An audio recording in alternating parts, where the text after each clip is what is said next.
The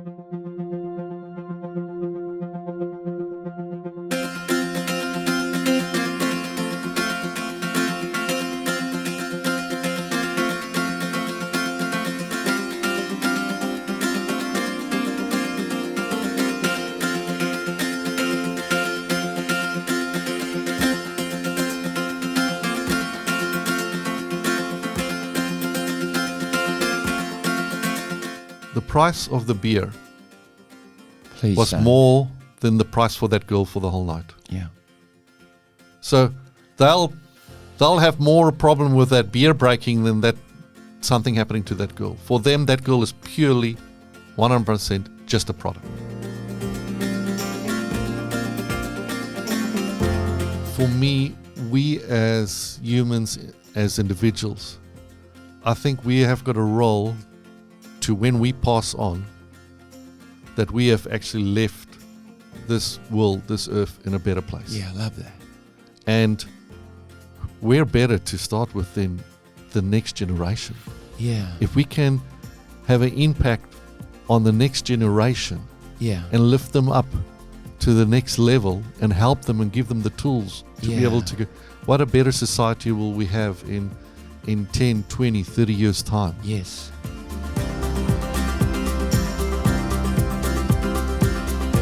Oh, I'm going to say it, mate. I just got to... Come on, Aussie fellas. Get better than that. Come on, Aussie fellas. Back yourself to have a bit of personality and character with the good women that we can meet, you know, in our own vicinities, in our own regions, you know, rather than escaping, I'm making it up now, undercover. And I hope I get some raw feedback on that, and please challenge me. Okay. I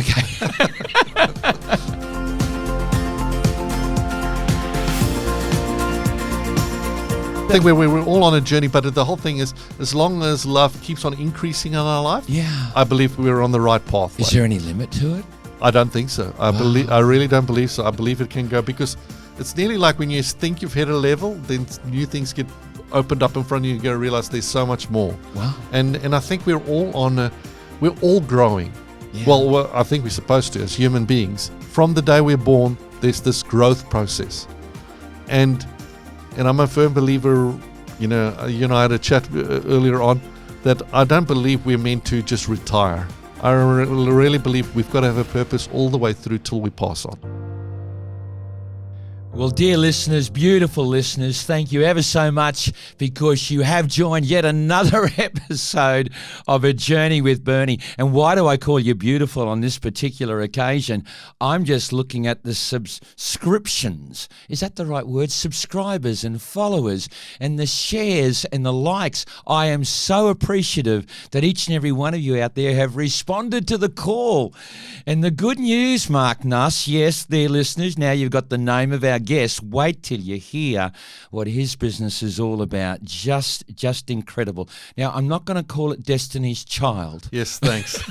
But what should I call the business? Destiny Rescue. Destiny Rescue. Oh, dear people, wait till you hear of Marc's story, his work, and his beautiful character.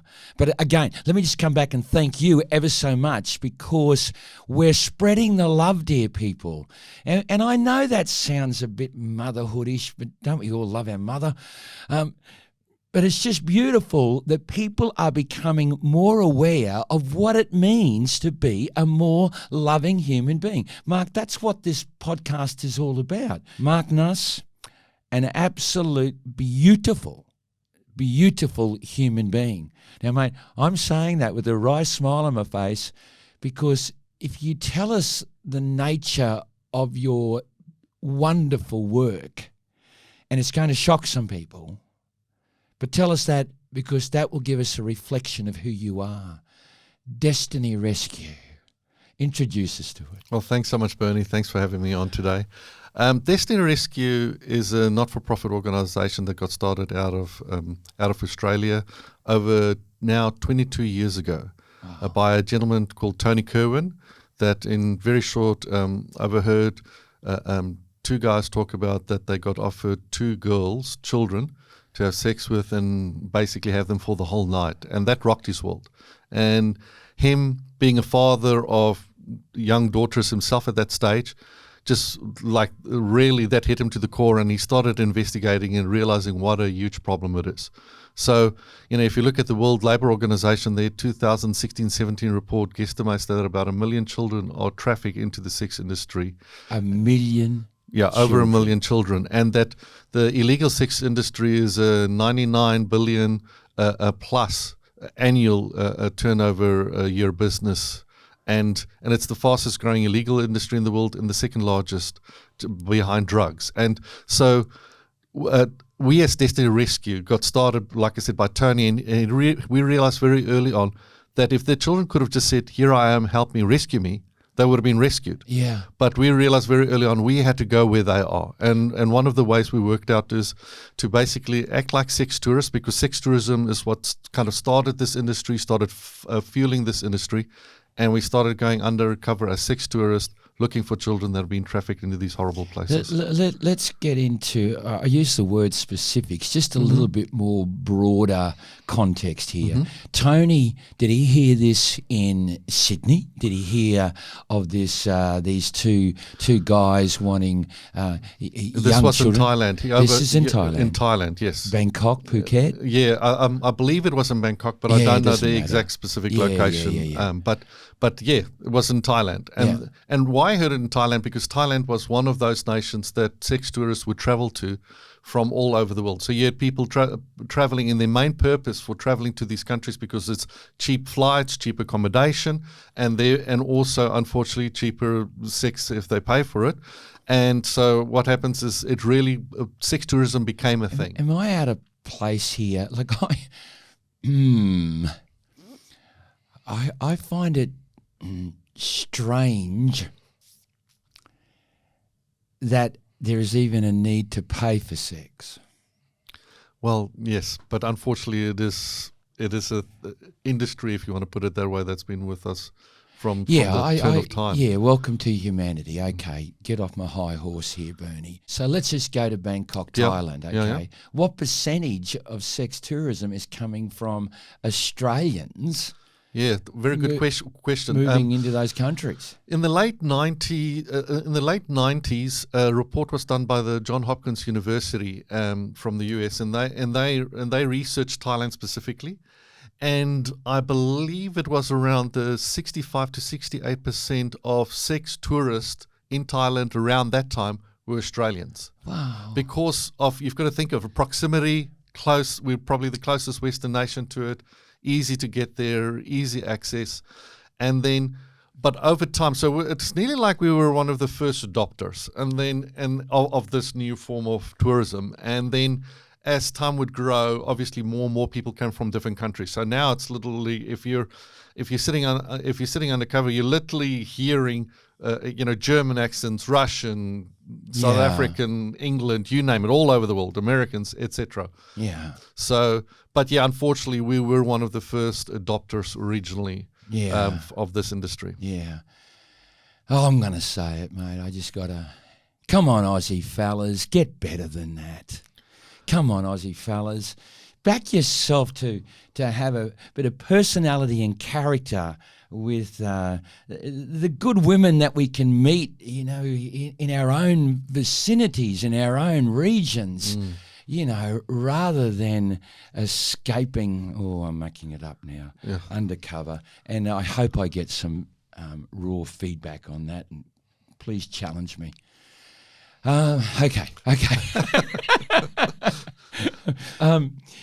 Tell us about, where do the children come from, but how do they get into this situation themselves? How does that happen? What's the process there? Yeah, so the process is there's a lot of reasons why children get trafficked and find themselves in this position, but one of the main denominators is poverty. All our different countries, we operate in 12 nations internationally, and we have undercover agents in all of these countries. And so I had the privilege to go undercover in Pattaya, and there was a real well-known tourist spot where tourists would walk through and go to these go-go bars and go in, and it was like a tourist attraction. Yeah. But it was also a place where a lot of sex tourists would go to. So in Thailand, for example, it's kind of illegal to have a brothel. But so what happened is they turned bars into basically the storefront for brothels. So Right. So in my case, I went with our amazing permanent undercover guys. I was sitting there, and I was sitting next. And what literally happens is they'll have a little stage, and they'll parade the girls in front of you, and these girls will be wearing numbers. So it's literally right from the beginning, right from the first point when you walk in, you've got these girls. Some of them will be forced to be scantily clothed. Some will be even topless, but they'll all wear this number. And it's literally, they kind of parade in front of you. And you can basically say, I want number 12 or I want number 13. So it's literally like ordering a product.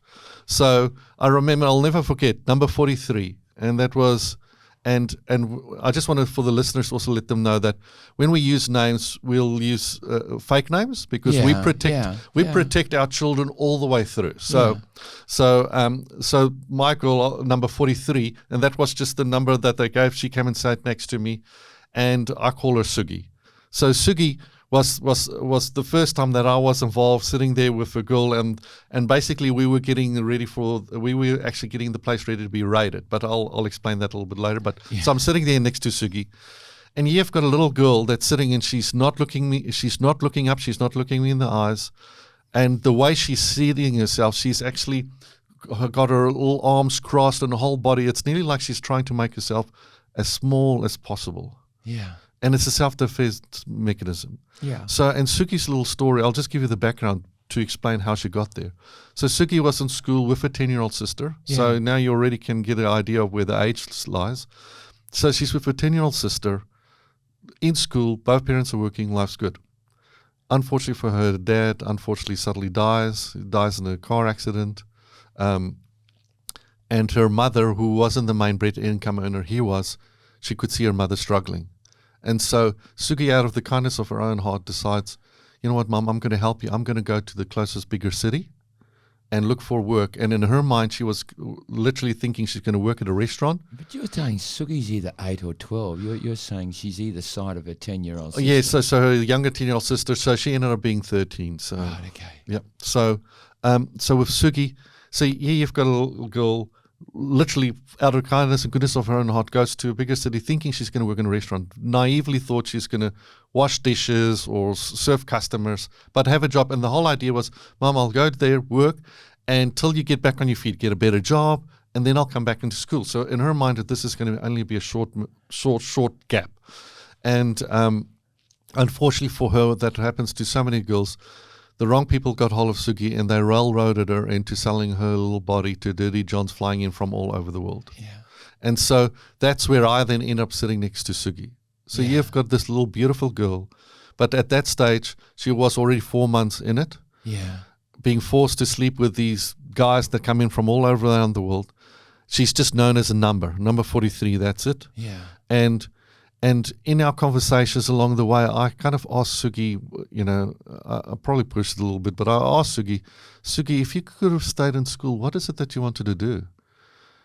Now, Bernie, I don't know if you've ever come across somebody where you get somebody that actually, when they share you a dream that they had or even a hope, to see when they share with you that they don't believe that will ever happen again. Yeah. That they've literally known that's shot to pieces, that dream. Yeah. And she kind of just mumbled under her breath, and her whole body language just slumped, and just under her breath just said, "Oh, I wanted to become a school teacher." Yeah. So you've got a beautiful girl. Yeah. That wants to help her family. Yeah. And wanted to be an educator of the next generation. Yeah. Yet forced to do something that she never dreamt she would have to do in her wildest dreams.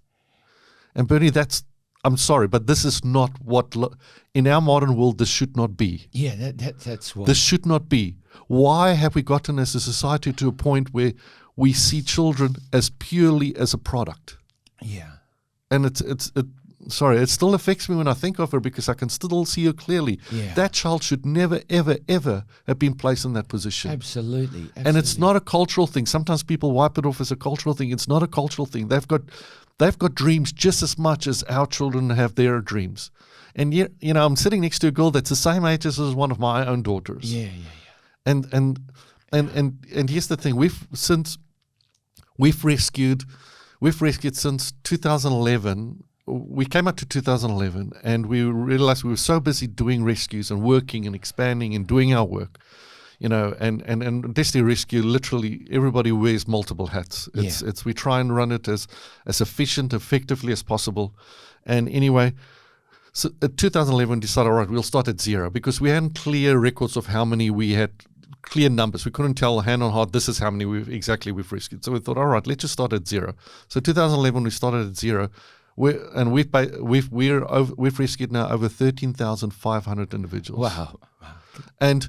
And each one of those individuals, they've got a dream, they've got a story, and even when I've been at our one of our rescue centers, we had, we had rescued. So we rescue boys as well. Majority are girls, but we rescue boys as well. Yeah. And we had 11, 14, and 15-year-old boys there. Yeah. That were forced to sleep with 3 to 4 customers a day. Yeah. And they got rescued, and they have the same dreams as ours. Like when I was there, this was last year. They came back and literally in front of where they were staying in their house they were staying in, with these soccer cleats. Yeah. They just came back from playing, and they've got the same dreams as our boys and girls. Yeah. Same dreams of wanting to be the next Ronaldo or the next Messi. Yeah. So the same dreams as our kids. Yeah. So none of them think this is what I want to do. Yeah. Well, where I have a little confusion around Sugi. How do you pronounce that? Sugi. Sugi. Yeah. Sugy. But Sugi. like I said, it's just a name that I gave her. Sugi. Yeah. Is she had the fortitude and the courage to leave home and go to the big city at 13. Yeah. So why not the fortitude and the courage to escape from her circumstances? Yeah. Well, here's the thing, that traffickers and pimps who end up with the children will use different forms of manipulation, and so multiple ways. They'll either basically threaten them with their lives. They'll use actually alcohol and drugs on some of them to keep them subdued. Right. They'll use manipulation. They'll use the threat of exposing them to their families. Yeah. A whole bunch of ways to keep them in bondage. Even when I was speaking to one of our girls, that they were even using because in some of these places you've got different religions and different groups, and they were using curses over them. Said, if you leave, this and this will happen to you. So then, therefore, they're abusing the child's perhaps religious faith or beliefs, and throwing it back at the child. Yes, child believes that if they were cursed, they would be doomed. Yeah. And also, and like I said, manipulation or even threat that something will happen to their families. They'll use any method they want to, and sometimes they'll also mentally break them down. So I'll give you this example. One of the amazing girls that we rescued, but while she was under control of the traffickers, they kept on telling her that she's stupid, she's not worth anything. The only thing she will ever be good for is sleeping with men. Literally, and they kept on drumming that into her. So when we rescued her, part of our thing is once we rescue them, that's the only the start of their journey. This is good. It's only the start of their journey. So they go to they'll go to a rescue center, and at the rescue center, one of the first things is medical help and trauma counsel, because some of these children do have venereal diseases. And also other medical issues that need help with. But then with each child, we put them on what we call a pathway of freedom, which can include education, and can include vocational training, it can include both, just so we can get them to a point where they can walk into and choose their own destiny, not the one they were railroaded into. So, for example, with this girl, when we rescued her, she had been drummed into her head that she actually believed it, that she's good for nothing and that she's stupid, and the only thing she's worthwhile for is that men sleep with her. So we rescued her. It was a bit of a journey, getting her to believe in herself and start getting her to hope again and believe and dreaming again, because a lot of these children, their dreams and hopes have been robbed from them. I get that. And so the whole part of our purpose is to restore them back into those hopes and dreams, and that they say, you are worthy. You are worthy to to walk into a destiny that of your choosing, not one you were forced into. And so with her, the counselors and the staff did battle a bit getting her to that point, but she finally got to that point. Now fast forward, and this is what I love. This is why I love what I do. Is we don't just rescue them out of hell. I believe is hell on earth, but we get them to a point where they walk into their own destiny. And for her, she now fast forward. She works now for another not-for-profit. She goes into the villages, into the areas that she actually came from, in Thailand. And she will actually, she helps and she talks to other children and girls her age and younger, talks to them about identity, about helps them with self-defense classes. And this is a girl that had all of that stripped away from her. But on top of it, she can read and write and speak fluently 4 languages. How many can you speak, Bernie? No, I've got one. I've got a Swahili word and a few Nepali words. Well, it's like most of us. But here's a girl that now can speak 4 languages fluently. And she was told she was dumb, she was stupid, she's got nothing else in life except just do this. So that comes back to, when you said how. Like even those, example of those boys that we rescued 11 boys that were 14 and 15 years old. They were that fearful of their trafficker. So he could easily he would literally drive them to a client, drop them off at a hotel or a unit and let them go up on their own. And then let them come back and wait for them. Or sometimes we'll have them on a street corner, allow men to pick them up. But they were that fearful, they never ever asked for help. These boys predominantly were for men? Yes. Pedophilia? Yeah. Wow. So these, unfortunately, a lot of these children they literally believe they can't ask for help. And if they've tried, Are any of the children from Australia or America? From Western worlds? No. So because of this whole industry, a lot of the children we rescue are actually from the actual nations, in these nations. Okay. Sometimes we'll have children that were trafficked maybe from bordering nations. Your intrusion, it's not just Bangkok. You mentioned Cambodia. How many countries are you looking at? Well, 12. So when you go on our website, you'll see there's nations that we name, and then there's nations we don't. For political sensitive reasons, we've got undisclosed nations, so I won't go into those. But elaborate. What does that mean?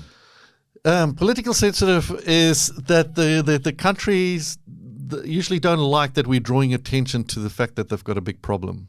Right. And so they'd rather us not kind of be there, or they don't want it to be known that we're there. But how do you have a presence in those countries if they don't want you to be there? Yeah, I probably won't go into too much detail on that, but we found a way to be there and to still effectively rescue children. And for us, in the end of the day, every child deserves the right to, firstly, to choose their own destiny in their own direction. Now you've got us intrigued. An intriguing operation. And then we've got other nations so we operate in Latin America, and we also operate in Asia Pacific, and also now in Africa as well. What about Middle East? Middle East, I would say not yet, but where between Africa, Central America, and Asia Pacific, we basically affect quite a big percentage. Mate, how fascinating. How absolutely fascinating. Mark, just remind me again, how many number 43s has Destiny's Rescue? How many have you rescued since 2011? Destiny Rescue's rescued over 13,500 from individuals. 12 different nations, roughly, that support this sex tourism, this child sex industry. A lot of the nations, I've got to put it, their governments want to see the end of this. So we do, and that's probably where, in our rescues, we've got different forms of rescues. We've got COVID rescues where we'll rescue them one at a time ourselves. And then we've got ones what we call raid rescues. Yeah. So raid rescues are where we actually work with a special police force or federal police agencies in the country. Yeah. That even anti-trafficking agency that Yeah. specifically are fighting against this. Yeah. So what we'll do is if we see a place that's actively trafficking children and bringing them through and selling them, Yeah. we'll actually go undercover and we'll build a case of evidence against the place. Yeah. And sometimes that is a difficult perspective because you've got to think our guys are going undercover, they meet a child, they know, but they've got to leave that child behind because Yeah. they want to shut the whole place down. Yeah. So they're not just going to rescue the one child, but they want to rescue all of them. Yeah. But they know that night when they leave, somebody else is going to book that child out. Yeah. And that is probably one of the toughest things for our guys to go through. But Sure. we are building a case against a specific place, a location. Yeah. And then once there's enough evidence and the federal police agency that we work with goes yes, then we'll organize a raid where they'll actually raid that place. The place gets shut down. Traffickers get taken into custody, and all the individuals who've been trafficked will be rescued. And on that point, we do also rescue adults. So it's if an adult's been trafficked, they've been trafficked. So and it's just like if you think somebody drowning in the ocean, you don't have a lifeguard swimming up to them and going, "Hey, how old are you?" and go, "I'm 21." "Oh, too old, sorry," and turns back. Yeah. If we come across an adult that's been trafficked, we'll rescue them as well. Sure, but yeah. our focus are always and is always children. Yeah. But if we come a drowning adult, we'll rescue them as well. I feel a bit of a responsibility in this podcast, given the information and the description that you've already given us, just to try to help our listeners picture what you're talking about. Can you give us a picture of what a raid looks like? You know, where does it occur? Does it become a party and then the police are ready to pounce? Just a brief picture. Yes, so there's different forms we use, and I've just got to be kind of careful here that I don't give away too much of Sure, how we do it. we accept and understand I don't that. want to give away our secrets or how we do it. Yeah. But I might use this example of we had organized. We knew of this trafficker that had actually access to quite a few children, and so we had been trying to get her to kind of take a bite at the bait that we're putting through, and our men that she was meeting were undercover, and they put themselves through as pedophiles that were after younger girls, and it seemed like she just wasn't going for it. But then what we did is finally she actually responded back to one of our guys, but they actually already had traveled away from the actual city they were in. Yeah. And so they had to become really, ingenuity had to kick in. And so we didn't want to lose the opportunity to rescue the children that we know that she had control over.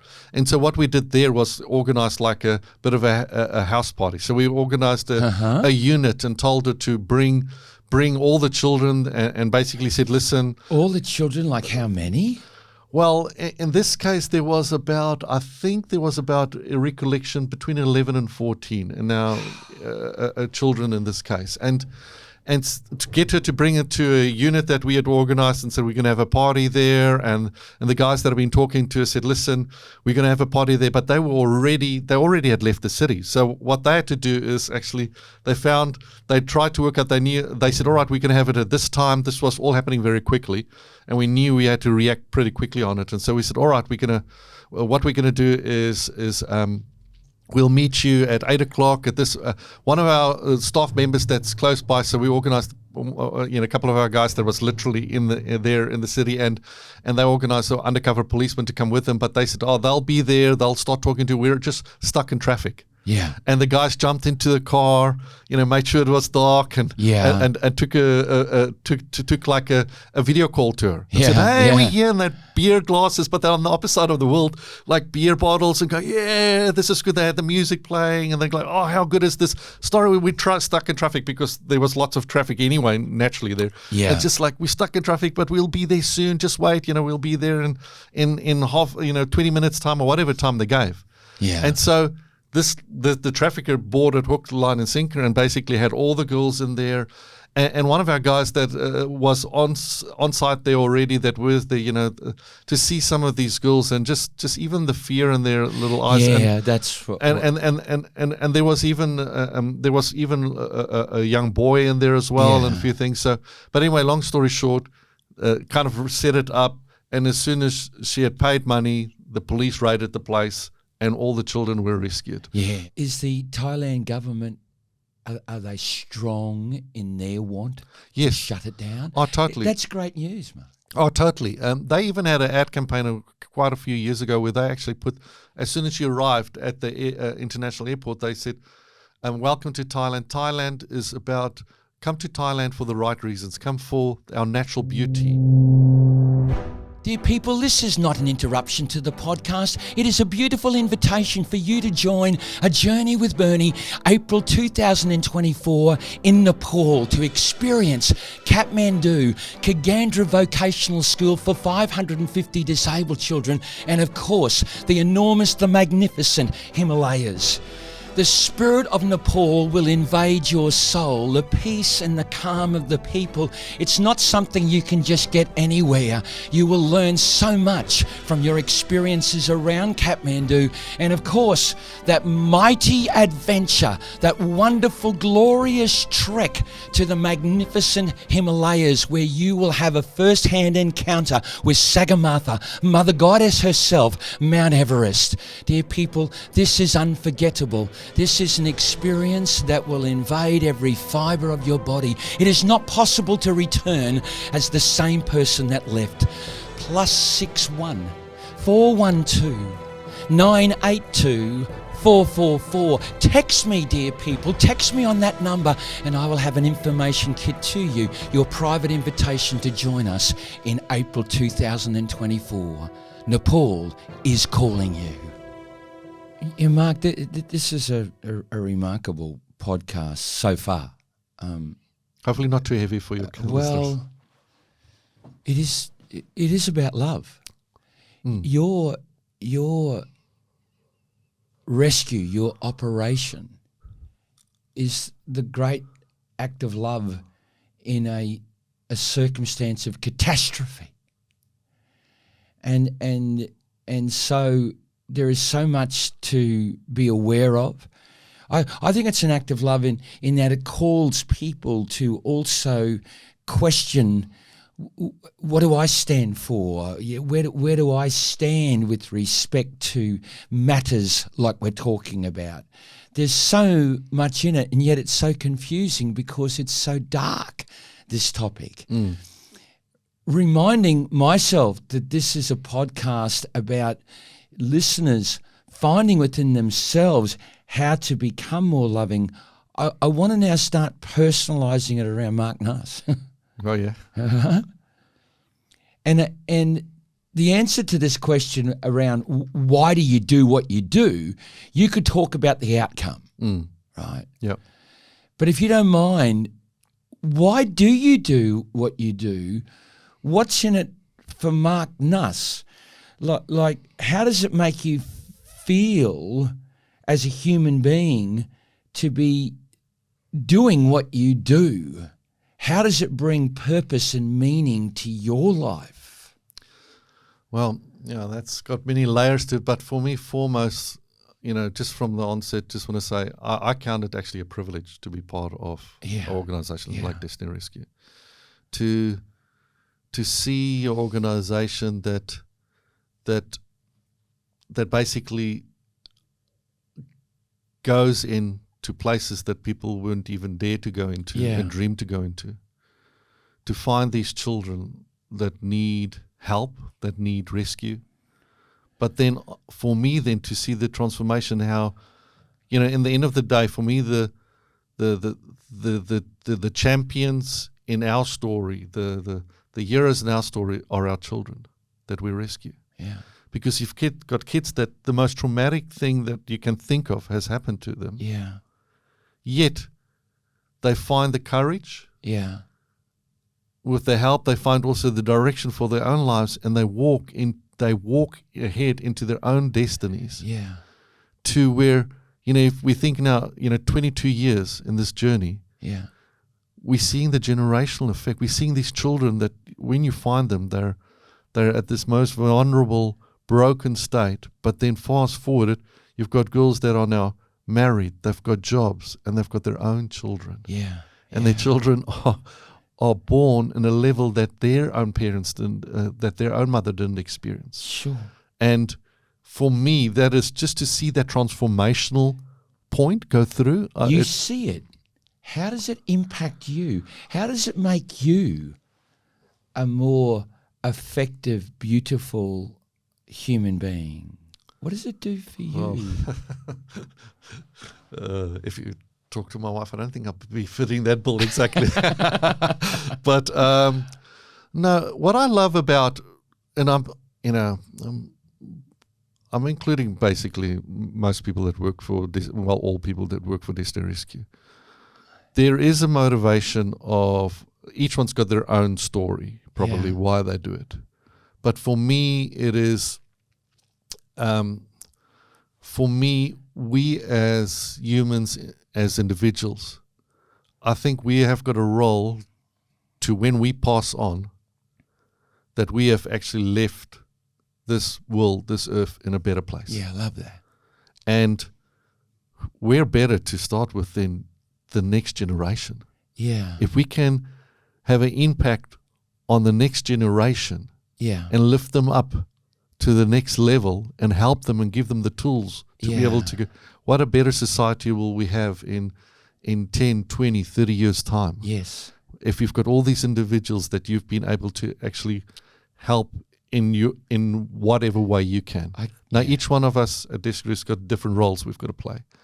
But every role is so crucially important for getting that child to that journey. Yeah. And for me individually, I think one of the biggest changes for me, if you don't mind, please, came. You're talking about love, is that I grew up in a good household. I grew up in South Africa. Yeah. But I was, I was literally for a stage as a student, just kind of really living life my own way. I had this whole direction. I was going to become a lawyer. I'm studying, and I was just living all for myself. If I may say so, and this is separate. You're living this existence. You're going down this pathway, despite the environment that I'm imagining that South Africa was in. Yes. We're talking about an apartheid South Africa. Yes, that's right. Yeah. So all of that noise is going on. Is Mandela around? Well, Mandela, in specifically around that time, yes, he's Had he been released? Well, I would say our generation. Well, the first time I was allowed to vote when I grew up. So the first time when I became legal age to vote was when we voted about, are we going to keep apartheid or let it go? Wow.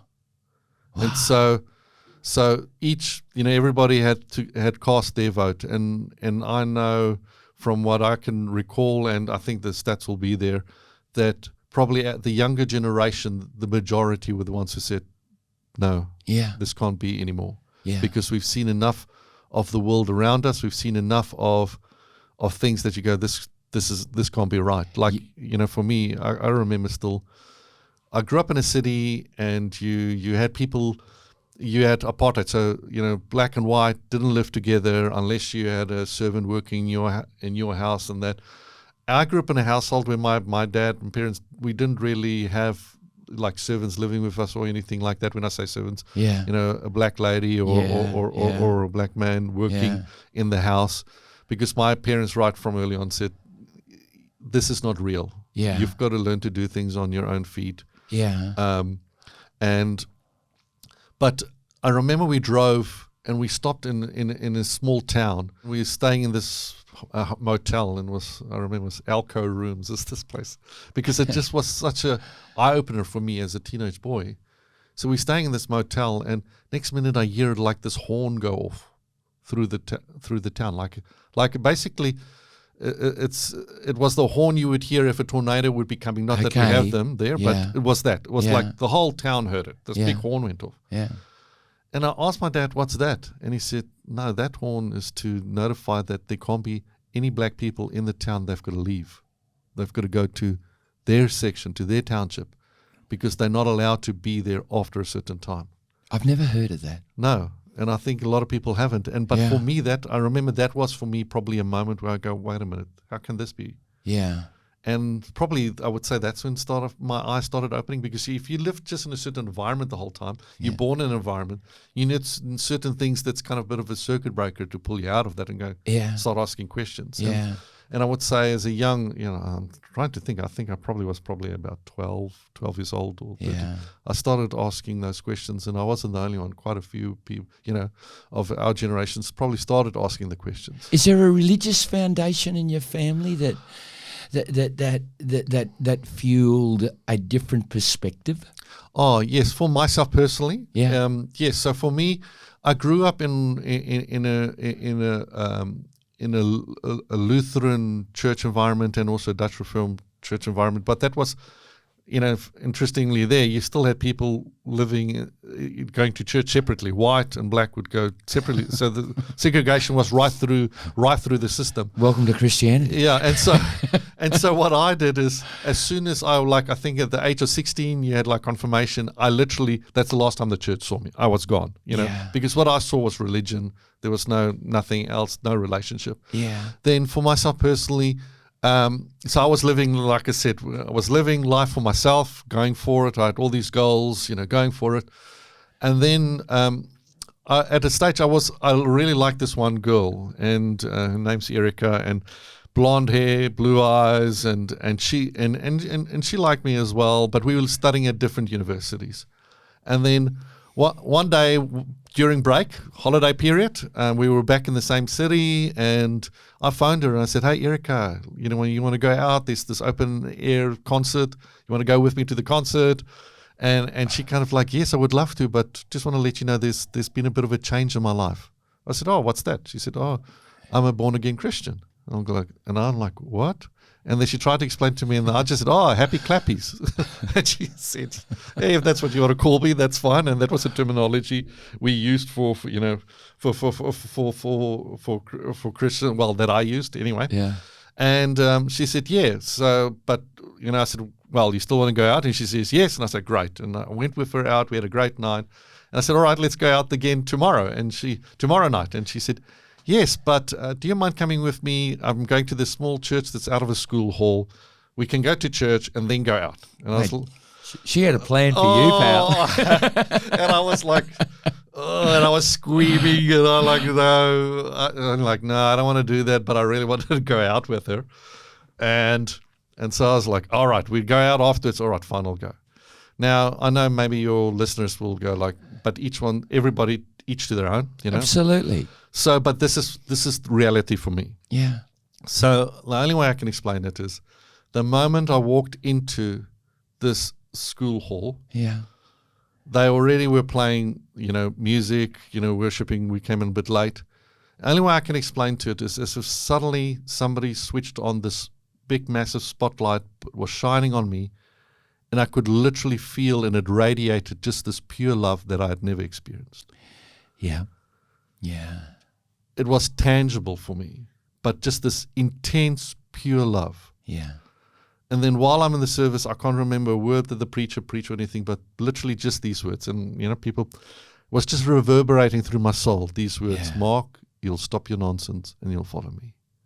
But I knew that it was Christ, that he died for me on the cross, and that it was him saying, "Come, I've got a plan for you." So how do you respond to, I'm going to call it a modern day religion? Maybe religion is not quite the right word. I call it the universal movement. Yeah. I hear so many people saying, "I'm not religious, but I let the universe look after me." And I feel what they're saying is, I will acknowledge a force, a power, an essence, an energy that is greater to me, greater than me, and I seek to connect with it. Yeah. How do you associate religion and that perspective? Are they one of the same? Yeah, for me, religion, I see myself as it's all about a personal relationship. Okay. religion for me is works. Yeah. I go through rituals. I go through these. If I do these 5 steps, this will happen. Yeah. If I do this, this will happen. Yeah. I had that when I was younger and didn't want to borrow it and ran away from it. Because even under that, there was things done that I wouldn't agree at all with. But so for me, that's religion. It's for me like my relationship, like with my wife. Yeah. There's this intimacy. Yeah. There's this time when it's just you and her, when you communicate, when you talk. Yeah. There's these times when, like, the rest of the world shut out and it's just you and her. Yeah. And that for me is a living, breathing relationship. Yeah. And that's for me how it is for me with God. Yeah. It's not about rules. It's not about tick the box, pray this or pray that. It's all about a relationship. And that's what was my experience, was this intense love and this call. And like when I walked away that day out of that little building, Erica said, "Oh, let's go out." I said, "No, I'm not." And I went back home and literally just went on my knees and say, "God, here I am." Wow, so you didn't go out with her No, that night? I didn't. It was... Oh, mate, I was about to hear that she became your wife. No. Oh, I'm sorry to your wife. No. For me, there's a plan and everything. And years later, I met the most amazing woman, and that's my wife. Yes, I definitely hit the jackpot. To use Australian terminology, I bat above my school line definitely, and my average, I bat above my average, and I box way above my weight category. So it's and for me, but that then affected a lot of things how I saw life. Yeah. So for me, love is the key in everything. You talk about your podcast. Yeah. And for me, what motivates me is especially, like working with Destiny Rescue. Yeah. Is we've got the opportunity to express love in a very specific way. Yeah. And that is giving these amazing, amazing children opportunity to be pulled out of what I call living hell. Yeah. And placed in a position where they can actually make their own choices and move into their dreams that they had and that they have. And that's one of the crucial elements for us is connecting the children back to the dreams that they had. Yeah. When I used the example of those boys that were rescued, 11 boys that were rescued. Yeah. One of the boys, one of the ways for him getting, also helping with their trauma and getting through their things, was connecting him back to a desire he had before he got trafficked. And that was he wanted to become a motorbike mechanic. Yeah. Yeah. So he would go to school, and then we would make sure that he goes 3 days a week, and he'd have the ability to be vocationally trained under a motorbike mechanic.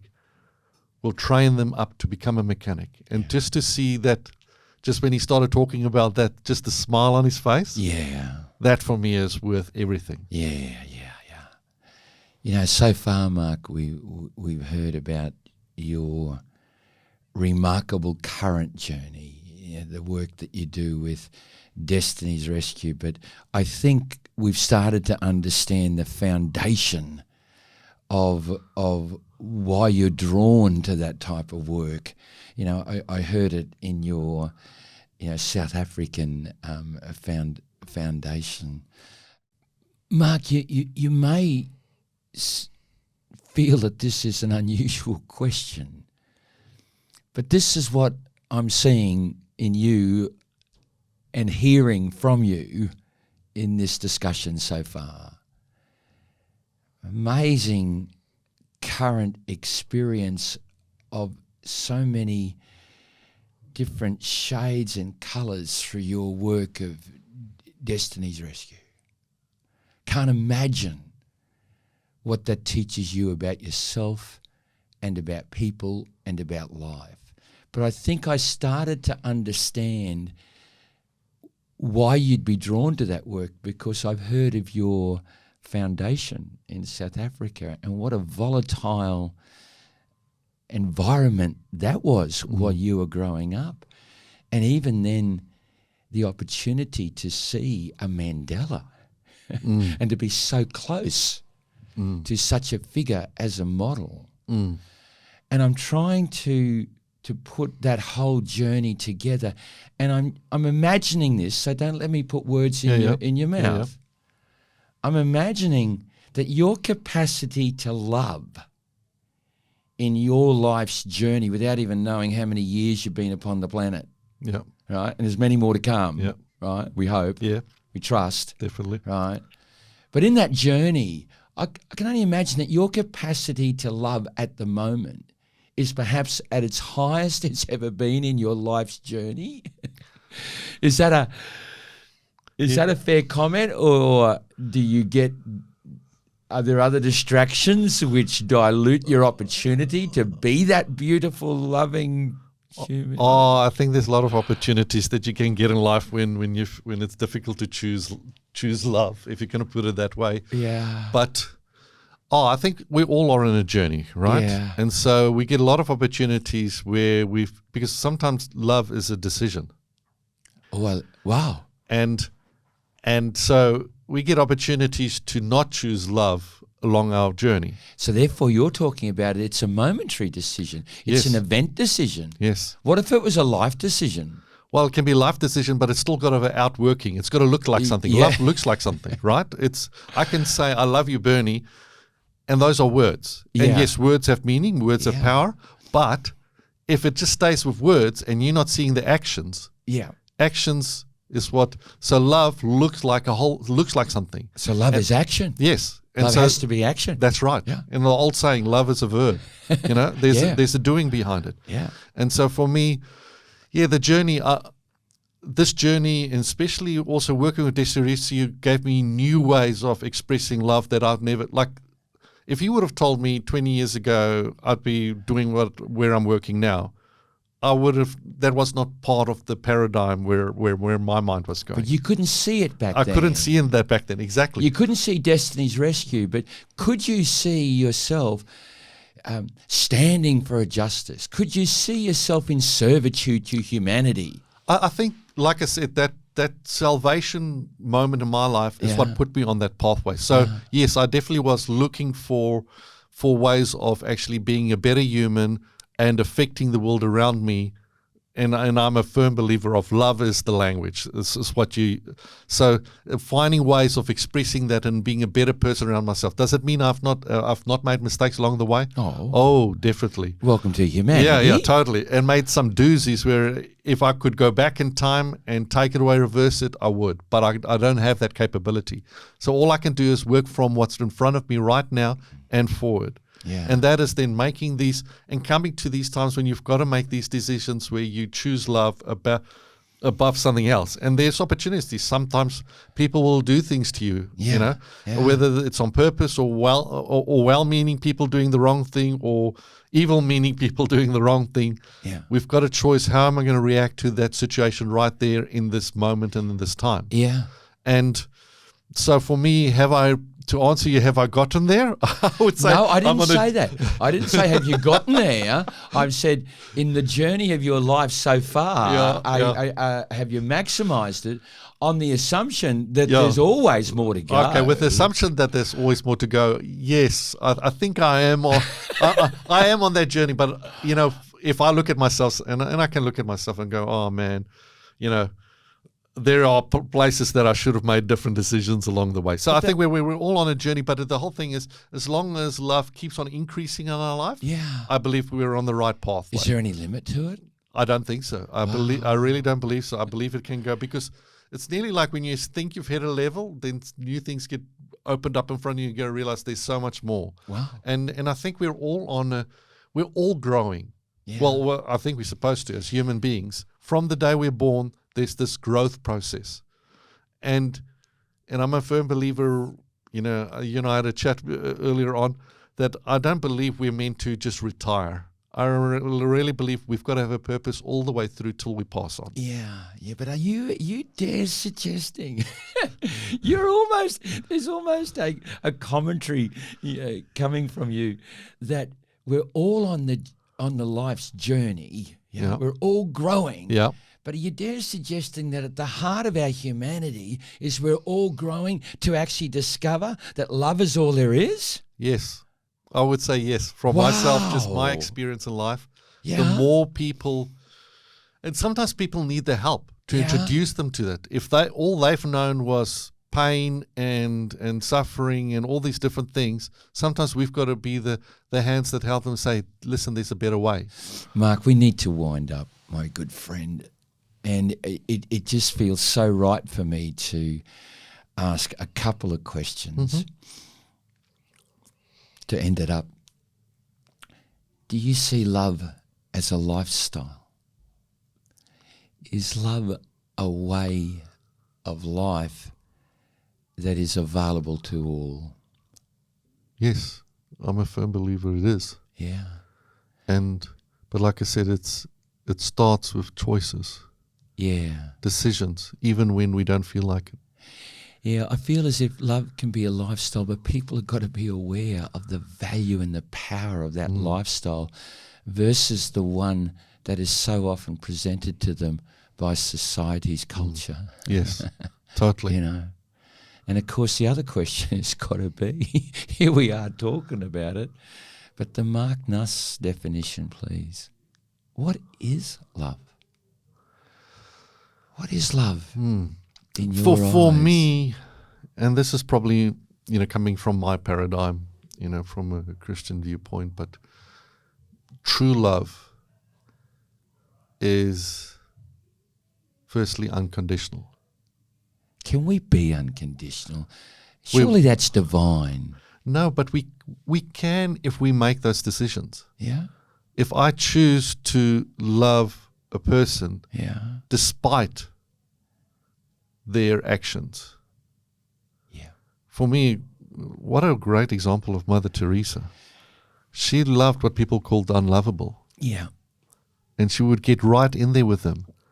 And when she would be in contact with them, it wasn't because they were beautiful, fantastic human beings she came across. No, it was love, like I said, looks like something. Yeah. And if I can leave that as probably my fundamental point of view, is love always looks like something. It's this action behind your words of love. Yeah.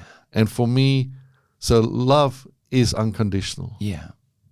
It's not, if it's always dependent on what the other person gives me, that's not love. Yeah. Yeah. If it's dependent on what I get out of you, Bernie, then that can't be love. Can't be love. It's a gift. Yes. Yeah. It's having spent a number of occasions walking into the mother house in Calcutta and then spending anywhere between a couple of days and let's say a week and a half working with her missionaries charity. Yeah. And this is beyond her death. Yeah. I don't think I have ever seen a group or a collection of people who are walking love like those nuns, those sisters. Having said that, I'm sure other such communities exist. But those nuns, they're just incredible in how they live love on a momentary basis. Yeah. Oh, totally. On a momentary basis. And for me, if you look at Nelson Mandela, when he stepped out of prison, he could have, and justifiably could have said, right, going to get all of you. But he didn't. No. He chose reconciliation. Yeah. He chose love. Yeah. And that probably stopped our nation going to the brink of civil war. Yeah. By him taking those steps. And for me, those were examples of love in action. Yeah. And I think you'll find a lot of great men when we look at them. Yeah. There were those elements in their walk towards humanity. You can never love the action of sex trafficking. No. Obviously. No. Can you love the sex trafficker? The person, not their actions, but is that possible in a moment of time because you know that your love may just have an impact on sowing a seed for transformation or transition. Oh, totally. But like I said, when I told you that it's a journey, and sometimes I've been in a position where there isn't and it's hard to try and make that decision. Yeah. I was sitting waiting to fly back out of Bangkok, sitting, as you sit and wait there for the plane, we're about to board. Yeah. So I'm sitting next to this gentleman and I'm hearing this conversation, and he's talking to his wife and he's going, "Oh yes, love you, honey." And you can hear the conversation. "Oh no, the business trip went well. How are the kids?" And he's got his wedding band on and he's, all in that mode. And I kind of look up, and unfortunately, I'm not the best with names, but I never forget a face. Yeah. And I look and I recognized him. I recognized him from a couple of days before. I was sitting in a bar next to a young girl, and he was sitting next to a young child himself. Now, in that moment, I probably would say I failed my test. Yeah. Because what I was imagining doing in my head, which I didn't do, but it wasn't thoughts of love. So that's why I say it's a journey. Yeah, of course. Because you've got to, but is there examples that we've seen where we show compassion, we show love? Yeah. To see transformation happening in people's lives? Yeah, definitely. Yeah. But foremost, we in there to rescue those children. And for me, like I think I said it earlier on my thing, each one of those children, for me personally, and I know for all of us that we're with this rescue, they're our heroes. Yeah. Because to be able to go from that point where what's happened to their lives, to be able to go and then live with their lives and then walk into their own destinies, I think it's just amazing. Yeah.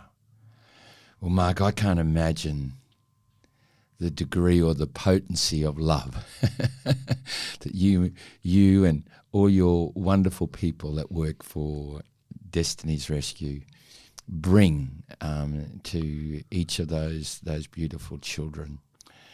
And I've experienced that in pain this morning.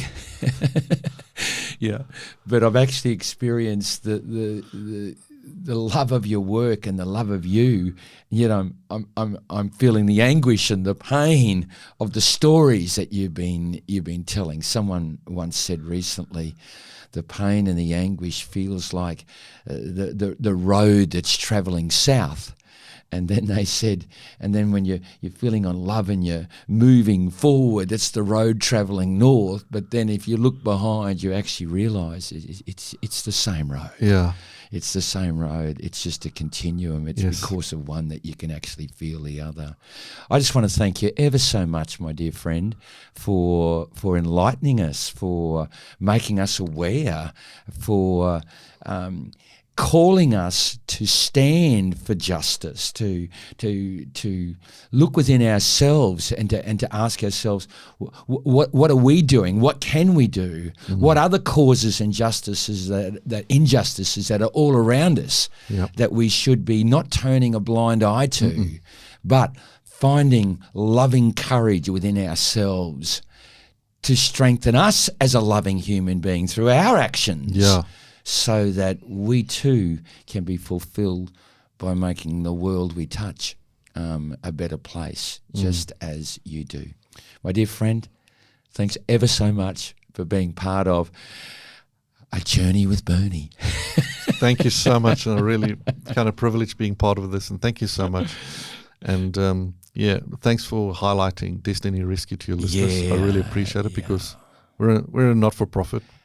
And so, yes, really appreciate that. Destiny's Rescue. I'm sure that if we just type that into Google, do we type in your name too? No. Just Destiny Rescue. Yeah. .org.au, Yeah. and they'll be able to find us. And Yeah. maybe, I don't know if there's a way we can put a little link there as well. Yeah, we can do that through the description notes Yes. of the podcast, but also they're hearing it right now. Yeah. And yeah, so I hope you don't mind, but just we're a not-for-profit. We help governments, but we don't get government assistance at all. And it's purely moms and dads that have helped us, and it's literally a partnership. Yeah. With our donors and us. Yeah. Like, there's no way we can sit next to those children and rescue them if it wasn't for our amazing partners. So if we go to the website, there is a link there to be able to donate? Yes. Yeah. And we've got two forms. We've got what we call rescue partners. Yeah. People say, you know what, I'm going to partner with you. Yeah. And it's monthly. So, it's any amount that they feel, but I think it's usually around the $55 or more per month. And if you think of it these days, that's not even 5 coffees a month. That's like 4. And then the way the inflation goes, maybe 3. Yeah. Or they can do one-off donation. So, but the rescue partners are great in the sense it helps us with actually making proper budgets. Yeah. It helps us with cash flow. And what's also great, what I believe with this rescue, we've actually got our financials right on our website. We actually post it every year. It's right on our website, so people can go and have a look at it. And yes, so. Surely, dear listeners, as a way of responding to this podcast, surely one of the simplest acts of love, and I know it's got a monetary tone to it, but surely going onto that website. Yes, www.destinyrescue.org.au. Destiny Rescue is all one word. Yes. .org.au. Yeah. Pressing the donate button and just giving a little bit for an injustice that we've heard about this morning, that we should all feel mortified. But aren't we delighted that we have the Marc Nusses of this world and your good people addressing what humanity has failed to address. Cheers, Marc. Thanks Do so much, appreciate you, mate. Love you heaps. Love your listeners. Bye-bye. Well, dear listeners, what did you think of that? Personally, I absolutely loved it. Now, what did I love about it? I just love that every story of our guest just lends itself for us identifying more actions and strategies, routines, disciplines on how you and I can become a more loving human being, one that can generate greater inner happiness within ourselves. Why? Let's bring meaning, greater meaning to our humble and beautiful lives. Now, I need you to spread the love with me. Are you in it with me? Because all you have to do is please press the follow button. What about subscriber? I need you to share these with your good friends and family. And I need your feedback, because I'm looking you in the eyes and I'm saying I am dedicated to taking this podcast to be absolutely world class. Why? I just want more people to embrace this beautiful game called life. Why not? Unless you believe in reincarnation, we're only getting one chance. Let's maximize it. Let's get on with the journey of life. Embrace it, enjoy it. Oh, and just remember this.